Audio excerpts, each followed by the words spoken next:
What's up, people? Welcome to the channel. My name is Freeman Sources, and you know what we do. We push you to the brim of your fitness level. Today, we're not working out, but I'm coming to educate you on how to join the British Army. And I have with me here Tony, who flew all the way from British, right? Yeah.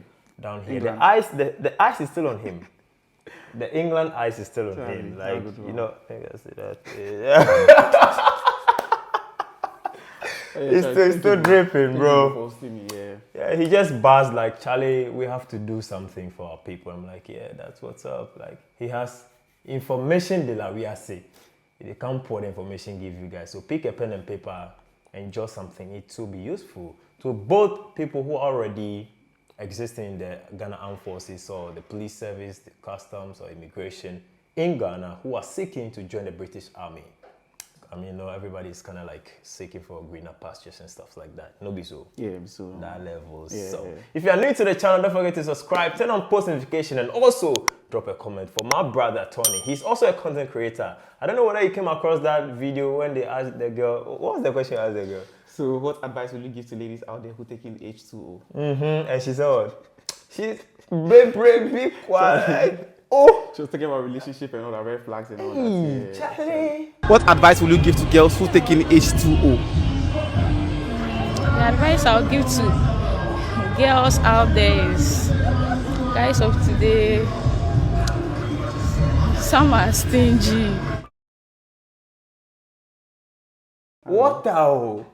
You see that thing? Alright, if you're ready, I was born ready and he was also born ready. Let's go! So, bro, welcome to Ghana, the motherland. Thank you. It's always good to be home, you know. You see that thing? Yeah, home is always home. So you have to always come back. I see that. So that's the plan. Yeah, but it looks like your skin, like I said, like, it makes smoothie. Like, the ice still there inside. Right now, I did Ghana chair, so the ice will melt. If you lie, I'll be lying. But yo, were you born here or like you were born there? How? Yeah, I was born and bred in Ghana. Yeah. Born and bred in Ghana. Yes. So the banku still there Everything inside. there inside. Right, but how did it happen? How did you end up in the British Army? Okay, so I think it all started in University of Ghana. Oh, okay, So you are UG. Yeah. Oh, then you be homeboy. Yeah, I'll be homeboy. Yeah, you be homeboy. So obviously, I attended PSEC SHS, and I was sports prefect. So I was really active in terms of physical activities. You know, I used to play football as well. Right. But when I went to uni, that's when I had an opportunity to apply for a visit visa to go and visit my brother in the UK, who was already in the army. Right. I wasn't really interested in joining the army at the time. I just wanted to go visit my brother because it had been a while since I see him. Okay. So I applied for the visa first time. You sure say no be jackpot with the eye? Oh no. Then those things don't really do my eye talk. Then I just won't go see my bro. Yeah. Then I won't play ball too. So I figured say like if I travel the opportunities go open because Ghana be really Yeah. Mister, if I play some sir, see my leg or So guys, I tried first time. I got denied visa. Okay. Second time again, denied. So that's when I broke down mentally. I was so down because I was like, what's happening? People have prophesied I'm going to travel and all that. People have told my mom, this your son is going to travel. He has a big journey ahead of him. You were bouncing like twice already. I was shocked. So when is this traveling going to happen? Because it's not like applying for a visa is free. And it's not like it's stress-free as well. You go through a lot, driving up and down, going here for this document, that and that. And it wasn't working out. So I was like, God, what's happening? Like, I was really disappointed, to be honest. I was actually a frequent church goer. But after that incident, you were like, God should take his way. Yeah, I just went wayward. I won't lie. Whoa, that's tough. It was all for a reason. Yeah. So I think fast forward, my brother, big shout out to my brother, Roger Saki. Roger, we salute you. Yeah, he never gave up. He still kept trying. So the third time, he applied for the visit visa again. He got a lawyer, an immigration lawyer in the UK, Eduku solicitors as well. He got them involved, and we went through the process. At the same time, the army was recruiting, but it wasn't really and known information out there. That's the British Army. British Army, yeah. Okay. We were recruiting. So I went on the website right here in Ghana. I went to the internet cafe. Oh, you were here in Ghana here in at Ghana. the time? Yeah, at the time. So that was 2019. Okay. So I went to the internet cafe, sat down. Which year was this? 2019. 2019? Yeah. Oh, just recently. Yeah. What was I? What were you 2019? Right. So I went to the internet cafe, went on the website, www.army.mod.jobs, wherever. Went on there, applied as a regular soldier, and I was going through the process. So it took about 6 months from start to finish. Because you can, for example, they'll ask you to fill out a medical questionnaire. Right. So you take that, you print it out, take it to the hospital, let the doctor fill it out, upload it. Right. And then when you upload it, someone else on the other side in the UK will review it and then take you to the next stage, which will be maybe you need to upload your police report. Okay. So it's stage after it's stage. Like back and forth. Yes. You take the information from Ghana, send it, mail it to them, they'll get it, work on it, reply, then they'll tell you the next step, like that. Exactly. Woo. So that's how the whole process went. Interesting. Nice. And then interestingly, the day I had the invite from the British Army, that was the same day I was meant to submit my my documents for my visit visa. Okay. So I couldn't add that to the application. So the application was still a visit visa application. Right. So I went there, submitted all my documents, and after that's when I got an invitation that I've been invited to join the British Army. My brother was like, don't worry, it's fine. So fast forward, the decision came, I got a visa. Wow. But I don't know, under normal circumstance, I should be happy. But at that point, I was still not happy. Because he didn't want to join the army. Not because of that, but because of my experiences in the past. I was broken down. I was broken. Yeah, so you were like... So I was... What? I was actually sick. Oh. Because of all that happened, I was sick. I was bedridden for about 3 months. Yes. They mean, Charlie, you really mean this? Charlie, boy won't fly. Charlie. You want to be a bird. You just want to fly and play football. It's not even that simple. I don't know what happened, but I don't know. The shock. It got to you. Yeah, probably. Well, now you promise somebody, say, Charlie, you can't run, you can't live. Nah. Like, my party self no. I be Ghana there. If somebody go fit drive you go airport, if you don't know, say they fly. But okay, so away from that, as you joined the British Army, how has the experience been so far? Like from the other side, how has it been so far? Okay, so when I joined, it was hard in the beginning, very, very hard. Language barrier, cultural difference. It was, those two things are crazy. You might think it's something simple. But we all speak English. Exactly. Your English is not their English, Charlie. Okay. There's a massive difference. Because when you talk in this accent, they won't understand. So you have to find a way to switch. Wow. They will never understand you. And when they speak and you're not used to it, you always have to ask, what are you saying? What are you saying? Come again. And that becomes annoying to them as well. You see the problem here? Just imagine, it's the army. They're giving an instruction. Go. And you're standing there. Like, what did he say? What did he say? Bro, that's not going to help you. You'll be always lacking behind. So I was really struggling in the beginning. Wow. Yeah, I struggled a lot. Serious? Yeah. The weather. Oh my days, man. Hey. The ice, no. Charlie. The ice, no. You're standing on parade in shorts and t-shirts, going for PT. And I'm shivering like this. And everyone is watching me. Like, you're not used to. You're not used to it. And it takes a long time. In fact, my sister-in-law who was born there is still not used to the cold. How much more me? You that came from this hot weather of ours. Yeah, Charlie. So it wasn't easy. Heat. Wow. It wasn't easy at all, bro. Charlie. You try. As you know, run, you day inside. Where the run go, Charlie? As we come, we have arrived. Wow. That was a quick experience there. But So I, for one, a Ghanaian, a typical Ghanaian like you, who also wants to join. What's the criteria, like the general criteria you think I should start prepping for? Okay. Like generally. So me personally, I think we Ghanaians are already physically fit. So you don't really need to do a lot. But I feel like where we usually come short, even though most of us are educated, where most of us come short is the team task, speaking out, being vocal. That's where we all come, because most of us are kind of reserved.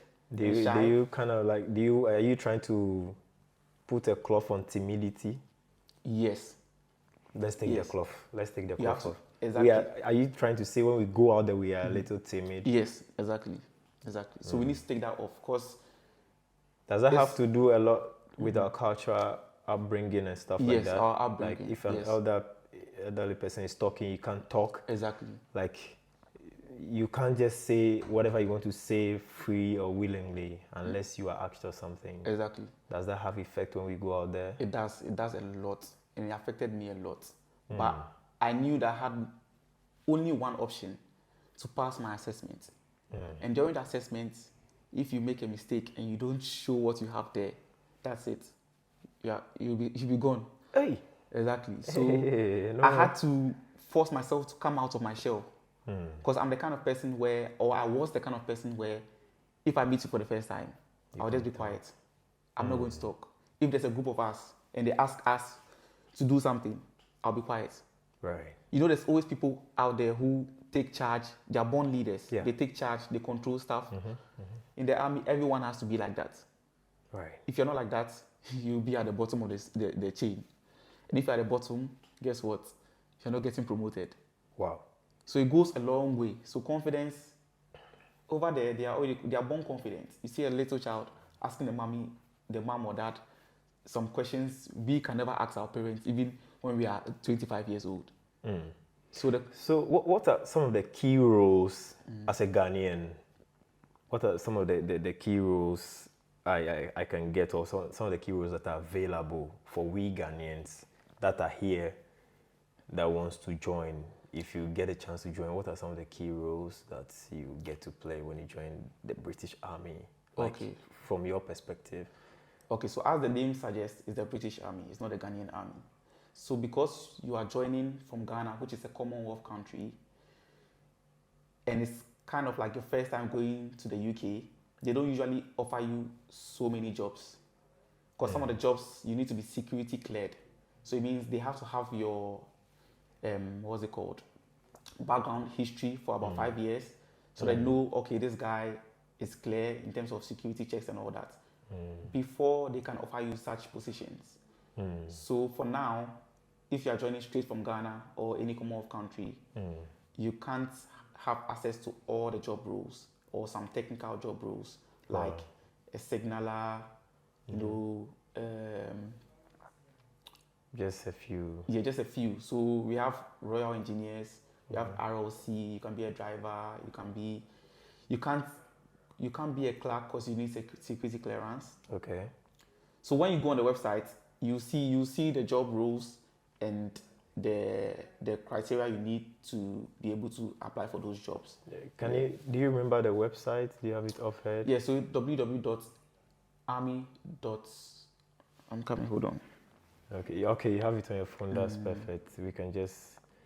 We'll still put it in the description box below so you can just check it out. But I want you to hear from the horse's own mouth what you need to do and where you need to go apply.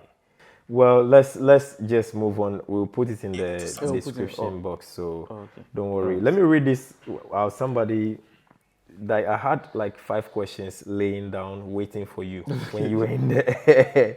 So let me just read this one. What are the eligibility criteria for a Ghanaian to join the British Army? The eligibility criteria, maybe like the documents, like what you need and stuff like. Can you just maybe mention them? You need this, you need that, you need that. Okay, so as it stands now, you kind of need your own visa. First of all, yeah, you need to get your own visa. Okay. So you need to be able to travel to the UK for your assessment, and that should be at your own cost. So the army is not going to cater for those costs. So you need to be able to cater for your travel to the UK. And in case you are not successful, you should be able to come back. So usually when you're booking, when you're applying for the visa, you need to prove that you are going to book a return ticket. A return ticket, basically. Okay, so your own visa? Yeah, your own visa. Then what else? So your own visa means you need to have a passport. Yeah, exactly. Yeah. You need to have a police report as well. Police report. To show that you are not a criminal. Okay. What about medical stuff, or when you get to that level? Yeah, so the medical is quite intensive. I cannot give you all the guidelines because I'm not a medical officer. Okay. But then there's a lot that goes into it, and I'll leave that for the medical personnel. But can they get it on their website? Can they get like an idea what they need to prepare for in terms of medicals? Oh, as you know, medical is broad. You can't prepare for it. It's either you have it or you don't. Okay. You get it. So once you go through the test, they have a criteria as well for each test. For example, an eye test, they have a set or a mark where if you are not able to pass that test, that's it. There's no. It's either it's a pass or fail. You get it. So there's no way you can prepare for it. It's either you have it or you don't. Okay. Yeah. So you need to have a police report from Ghana here. Yeah. You need to get your own visa. Yeah. So when you were applying, what are some of the informations you were asked when you were filling the form? For the visa? Yeah. Or not the visa per se. Like you applied for the British Army. Yeah. Like some of the questions or stuff like. Okay, so on one of the forms they asked about my family history. Whether my family, some people have like medical issues in their family. Yeah. So they ask those kind of questions: where you're from, whether you're an African, which race you are, and also they go to the education as well. They ask you if you have any educational certificates. So you need to upload all those certificates as well. I was going to come there. Yeah. Are there any specific educational or physical fitness requirements? Yeah. So the educational. If we can touch on that for me. So educational, I think the minimum is the WASI certificate. So that's what I used because I was still in uni when I left. So I didn't complete uni. So yeah, WASI certificate. And in terms of the physical requirements, it's not difficult. Are you sure? the way you fidgeted before you said it's not difficult, I'm not trusting you. It's not difficult. My people. It's not. Are you sure? It's not. It's all about running. As long as you can run long distance, you'll be fine. Running? Yeah, running. Okay. Yeah. So I think currently you have to do a 2K run, 2 kilometer run, under 10 minutes. I was about to ask you, is it timed or is it like to a distance or something? Yeah, so depending on the role you are going for, each role has a requirement. I have videos on my channel as well, YouTube channel, about the different roles. What's the name of the channel? So Tony's Diaries. Tony's Diaries is rolling on your screen. Check him out so that you get like detailed information. But finish watching the video first before you go. And subscribe as well. Very important. Yeah, so every job role has their cutoff point. Okay. So once you are going for a certain role, you go on the website, it will tell you, okay, this is the requirement. You need to do a 2 kilometer run in 6 minutes or 7 minutes or 8 minutes. Then you know, okay, this is what I'm doing. So that's when you start preparing and start doing all your physical activities. So the rest, the rest is just normal. Push-ups, pull-ups, come on. Yeah. So how many push-ups are you expected to do? And stuff like that. During the assessment, you are not. I don't think. Hey, I forget. Hold on. Maybe a 50 or a 40 or. Oh no, it doesn't get. No, it doesn't get 50. Okay, but within some 30. I think during my assessment, I wasn't required to do push-ups. Oh, okay. But there was something called mid-thigh pull, where you stand on. What did you say that again? Mid-thigh pull. Okay. So you stand on a platform. And you have a bar in front of you, and then you pull with all your strength. Okay. And they have a calculation. It calculates something, and then it gives you a mark. And so I'm sure they are trying to calculate your strength. Yeah. Your arm strength. Yeah, I think so. Or biceps and triceps strength or something. Yeah. Okay. Or probably your lower body strength. Because, you stand and pull it, so right? you stand and pull up like this. So the lower limbs? Yeah, I think so. Okay. Yeah. And then we have the medicine ball throw, which is rather for the upper body. So you have the ball, medicine ball, lean up back against the wall, then you throw with all your strength as well. Okay. So that was those. And they calculate the distance. Yeah, the distance. Yes, I think the pass mark was 3 meters or something, if I'm not wrong. Okay. Then you go into the run. The 2K run. The 2 kilometer depending run. on where you are going to fall. Yeah. Sometimes they do a bleep test, which is 20 meters. You go back and forth, back and forth. I see a lot of people fail. Yeah, really? The bleep test, I see some squads fail. Oh, okay. Yeah, when it gets to a higher level. Yeah, you know the heart rate will like really get pumping, and you see people palpitating and all that. So yeah. So the next question I have here for you is like the recruitment process that you went through. Okay. So like, can you outline the recruitment process step by step, like how yours? Because I know you can't speak for the general British Army stuff, like yours, like the step by step to some point, like maybe a summary of it. Okay, it's been a while, but I'll try to remember. Yeah, I'll try my like best. yes. Because you're in Loyce business, and I'll do my best for him. So so first of all, you have to express your interest in joining the army. So you go, as I said, you go on the website and you express your interest. Expressing your interest, you create an account, a portal, and everything with your email, and then you log in. And I think there's an eligibility form that you need to fill first. So once you fill that form, I think it basically asks you basic questions about yourself. Okay. Personal information. Yeah. So once you submit that, they come back with a response, either saying you've been successful or not. So once you've been successful, then the process begins. These days, it takes a long time because there's a lot of people trying to join the army, doing the same thing on the same website. Pressure. So it takes a while. Lots of pressure. Yeah. But during my time, like I said, start to finish took about 6 months, which is quite short. Yes. Short? Yeah, because start to finish, as in. Wow. When I first expressed interest, and when I ended up in the UK for my assessment, 6 months. Wow. Yeah, really, really short. I felt it was, okay, I mean, this is like different continents, so it's understandable. Yeah. And now that there's pressure, people want to move, maybe you can, like some 1 year. Oh yes, I know someone who took 1 year. And he was even lucky. So he was very, very lucky.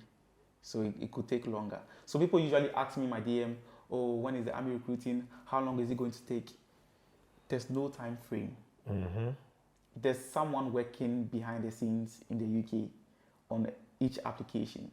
I can't go and ask that person, what time is Tony's application going to get to the next stage? I don't know them.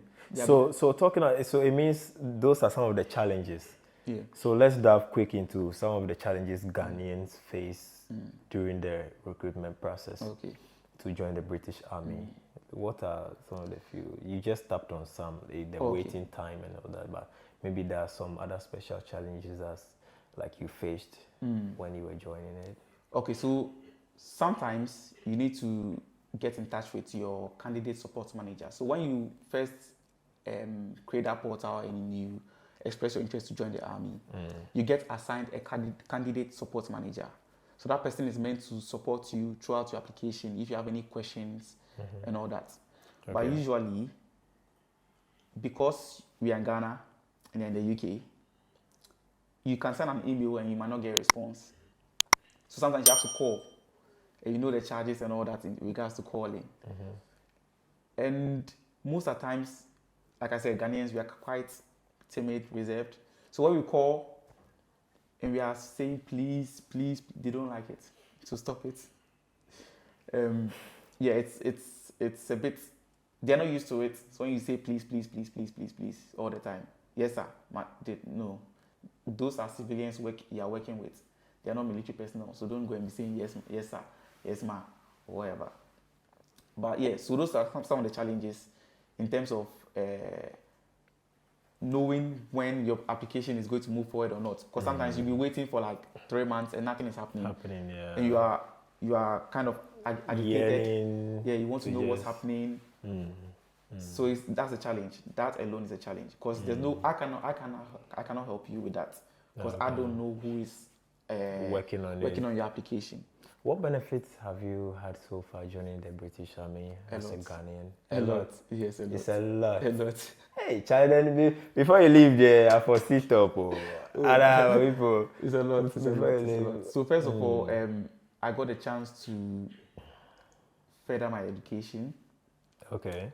So once you join the army, there are so many opportunities to study. So usually, depending on your job role, we have apprenticeship that goes on as well with regards to your job role. So, for example, currently I'm a signaller in the Army Air Corps, and I'm currently doing an apprenticeship. So I think it takes 2 years, and then I'll get my certificate at the end as a communication specialist. So that's one. Also, you get accommodation subsidized. If you're married, you get married quarters. So yeah, once you're married, you get married quarters, which is also subsidized. If you're single man room on the barracks, very, very subsidized. We get some discounts as well with certain retailers. We have a card called Defense Discount Card. So once you get that, there's a lot of discounts on it. Hey, then you guys are, Charlie, life is sweet. Yeah. Wow. We work hard for it, so. Yeah, I mean, being the code, shivering and stuff like that. Yes. But are there any misconceptions about the British Army that maybe we here think is the other way, but you getting there think, this is the reality on the ground that you like to draw our attention to so that people can prepare? Okay. The most important thing I want to highlight is people think the army is all about bronze. But it's actually, you need a lot of brains to be in the army as well. If you say it's all about bronze, yeah. What do you mean? As in, people think it's all about being physical. Okay. All you need to be is be physical, be strong, and that's it. You're in the army, you're a soldier. Yes. No. That's the perception. That's the perception. Yeah. But when you get there, when you get to assessment, that's when you realize there's a lot of reading to be done. Even during basic training, you need to read a lot. There's so many tests you need to pass before you can move on to the next stage. So you can be the fittest guy, but once you cannot read, understand, write, and accomplish your tasks, you'll be found wanting. Yes. Wow. Yeah. So that's a major misconception.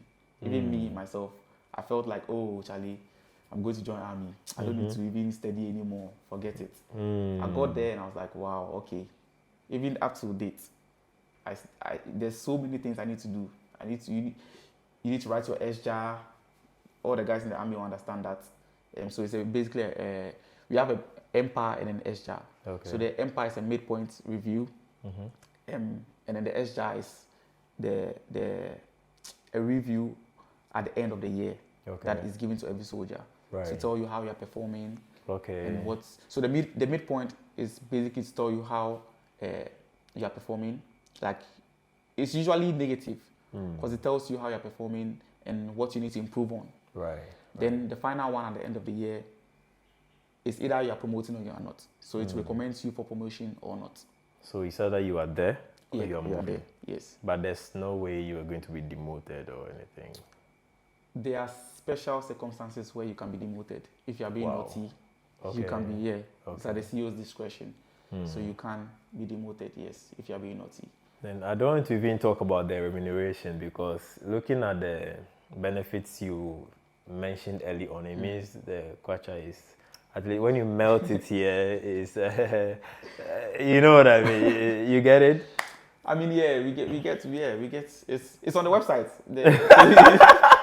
He's trying to be, he's trying to be careful here. Everything is on the website. So when you go on the website, you see. There's so much information. Just read here. What are some of the units you may want to mention so that guys watching who wants to join, okay, or this is the unit I'm looking at to end up with and stuff like that, so that they know what they are doing.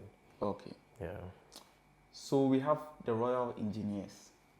They are quite respected in the UK or in the army. That was where I was at first.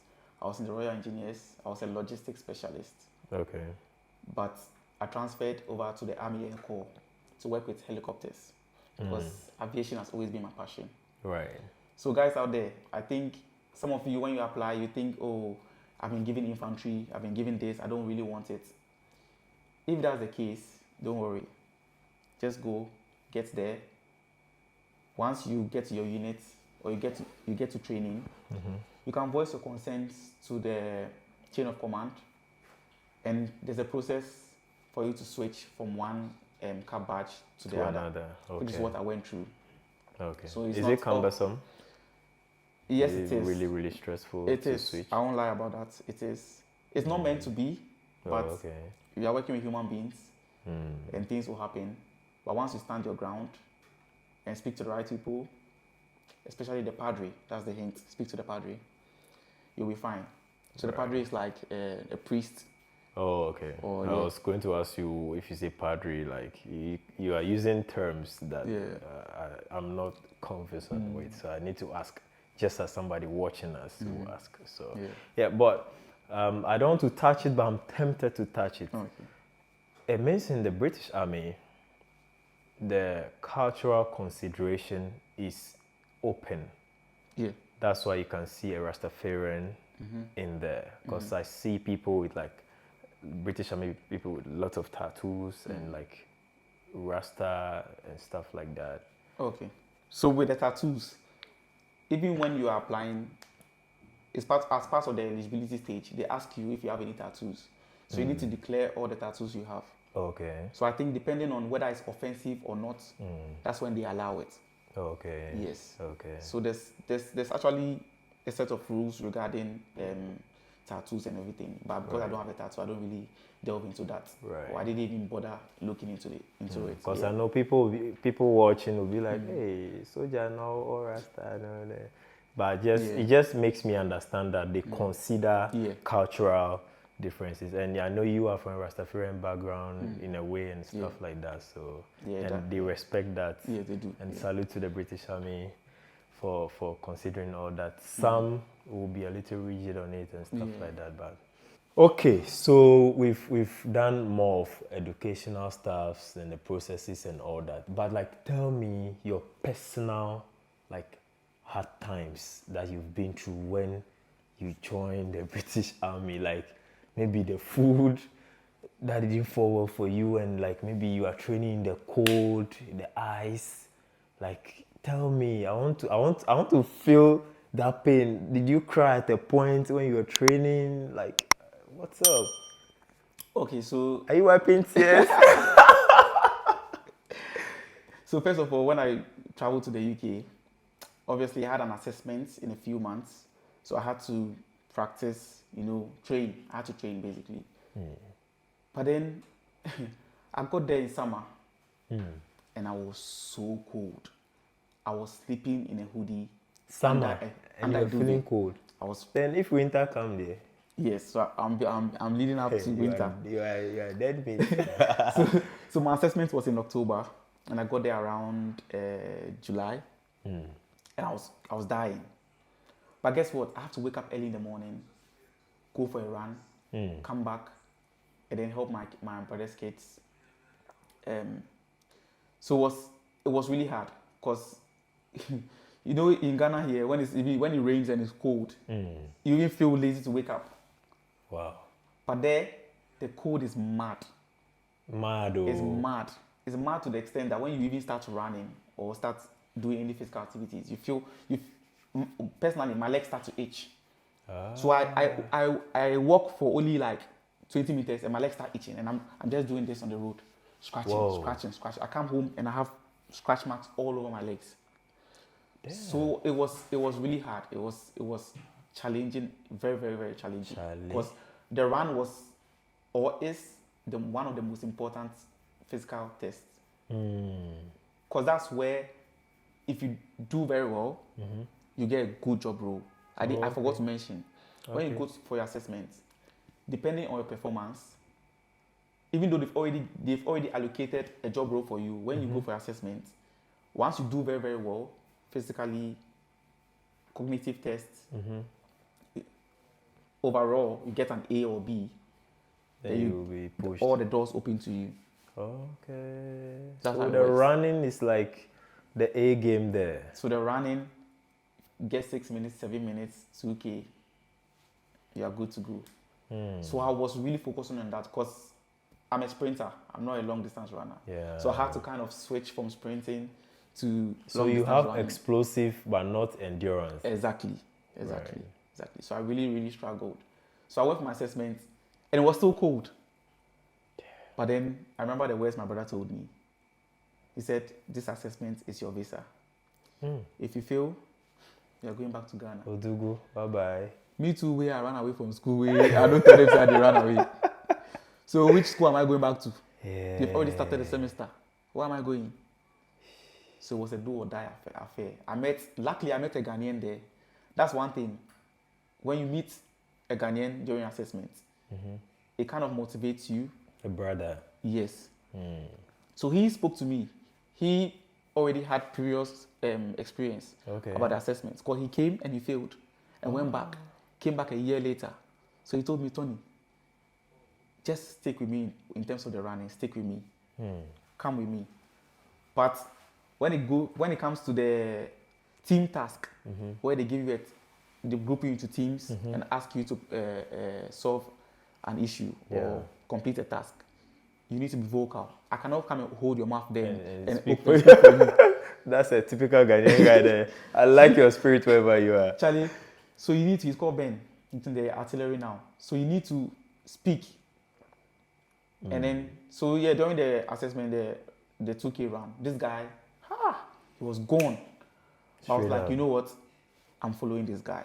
I just killed myself for that run. And I came... Because you don't want to come back to the heat. Yeah, I'm not... come back to the heat. Charlie.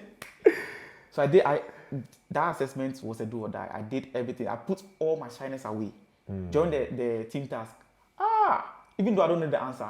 But be like, guys, come on. What do you think? What do you think? What should we do? Okay, this guy's idea is better. Let's do it then. Just open your mouth and talk. Right. You get it. But once you are just quiet, because you don't have any idea or you don't know the answer, they are watching you. It was as if when we were at lectures one time, 2015, I was called to answer a question. And I'm not teaching you to do that though, but I lied with confidence. And the lecturer was like, Freeman, you know what? I know the answer is not right. But the confidence with which you spoke, if someone don't know what you are saying, they will clap for you. Exactly. That's exactly what you did there. Because Charlie, you got to survive. Yes, you have to. Yeah. You have to. You know. Because it's all money. Because once you fail the assessment, coming back home at your own cost, you try again. It's all your money. Yeah. So we thank God we went through that stage and we passed. And then fast forward, basic training. Another headache. I'm interested there because fitness. So basic training, personally, I feel like it was an eye opener. Okay. Like, I claim I was fit, but when I got there, different level. After basic training, I felt like a Superman. Yes, seriously, I felt like Superman. We'll be having a Loyce fitness challenge. I want to taste it, but this time it's not going to be my style. It's going to be his style. Yeah, Charlie. I want to taste that before you go, bro. Yeah, they teach you a lot. Yes, went through a lot as well, and a lot of it was mental. Okay.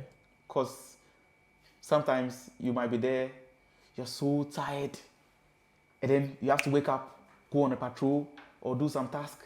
You're like, how am I able to wake up and do this thing? Like, when are we ending this exercise? Everybody's looking forward to ending the exercise. But surprisingly, even though you are tired, exhausted, something comes up and you're on your feet and you're doing it. You got to go. You have to go. So it's all mental. Some people give up, but when you remember where you are from, Charlie, AYA. you see that you cannot give up over here. Yeah, where did you go? Where you can't give up. Yeah, you have to stay up. And if you give up to, they will laugh at you. Yeah. They like. You see how boys with the tease on ourselves. Yeah. They like that thing, but they go tease you right now. Yeah. Even if you have a small injury, you be fit guy. If you get small injury, they will laugh you yourself. You will make. Yeah. So you have to also show that, Charlie, where we are from, we be strong. Yeah, we be. Because you're representing Ghana there. Exactly. You know. And so far, well, I don't know of any Ghanaian that is weak. So yeah, you guys, if you don't say, yeah. Kudos to all the Ghanaians out there doing well for the motherland. Yeah. That's awesome. But the code is just a big killer. Yeah. So that one, yeah. That one, I know. The army does a lot to protect us as well. You know, they provide gloves, warm equipment, warm kits. But still, the code is the code. The code is the code. The code is the magajia. Because sometimes you need to do certain things with your fingers, and you can't wear gloves to do it because you need your fingers to actually do it. So you take it off, and then Charlie, it's crazy. It's crazy. Wow. It's crazy. Yeah. There was this guy who trended recently, Dr. Jekum, who said Ghana forces rejected him. Then he got a slot in the British Army. I think you even met him in one of your videos. Yeah, he used to be my colleague. Yeah. Oh, okay. How is he faring? Ajekum is Ajekum. He's a fighter. He's a fighter. So yeah. But that guy, big ass dog, Charlie. Yeah, he too. He has also been through a lot. I think you should interview him when it comes to Ghana as well. Okay, he's been through a lot. He's been through a lot. But I think everybody has a story to tell. Right. Everybody has a story to tell. Everyone who has traveled has a story to tell. So yeah, this is my story, and I have more on my channel as well. Sure. Yeah. I don't want you to pour everything here. You will check your channel out. Yeah. Guys, check his channel out. Tony's Diary is rolling down your screen just now. Check him out and get the experience firsthand. He's an amazing guy. He's doing so well in England now, but he comes back home to feel the Banku nonsense. So any final word, advice to the young fellas like me, yourself, and maybe a likely personnel who is already existing in the Ghana Army but seeking to kind of because I have a colleague who was my classmate who kind of resigned and moved to the US now, and he's doing well there too now. But I need general advice to anybody who comes across this video. Okay, so my advice to you guys out there who want to join the British Army is be patient. It takes a while because lots of people want to join now. So be patient and don't put your life on hold just because of the British Army. Because you could get disappointed. Like I said, the medicals is not in your hand. So you can get there. I have a colleague who got there, did the medical test, and then failed on a simple test where you have to just blow through a tube. And he failed, and he had to come back to Ghana. Whoa. Yes. That's touching. Yes. So don't put your life on hold. Keep doing what you're doing whilst the army application is also running alongside. If it works out, you're good to go. If it doesn't, you have a backup. So always have a backup. Sure. And also, yes, so along the same lines, don't be in a hurry to find out what's next. I mean, what's next is quite simple. It's all on the website. I've done videos about what's next, what's going to happen next. But a time frame, there's no time frame. So guys out there, chill out. It's not just treat it like a side job.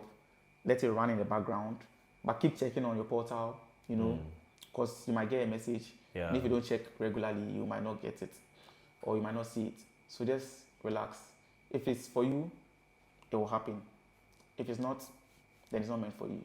Sure. Yeah. So that's my advice to you guys. Appreciate you, brother. Yeah, cheers. That was a lot of wisdom you poured out there. And people who have their listening ear, I'm sure they've heard you so much. We really appreciate you, Tony. Guys, go check his channel out, subscribe, follow him, share his content. It's a lot of educational stuff there that you learn from. But he said, don't put your life on hold for the British Army. What he meant with that is that don't like people sell their stuff like I'm gone kind of thing. And when it doesn't work out, they don't know how to come back, or they come back and don't know where to start from. Let it be running in the background. When it picks, I'll pick it. If it doesn't pick, that's it. Hit the subscribe button if you are new. Drop a comment for Big Tony here. He did so well. And please stay fit and healthy out there. It's 2025.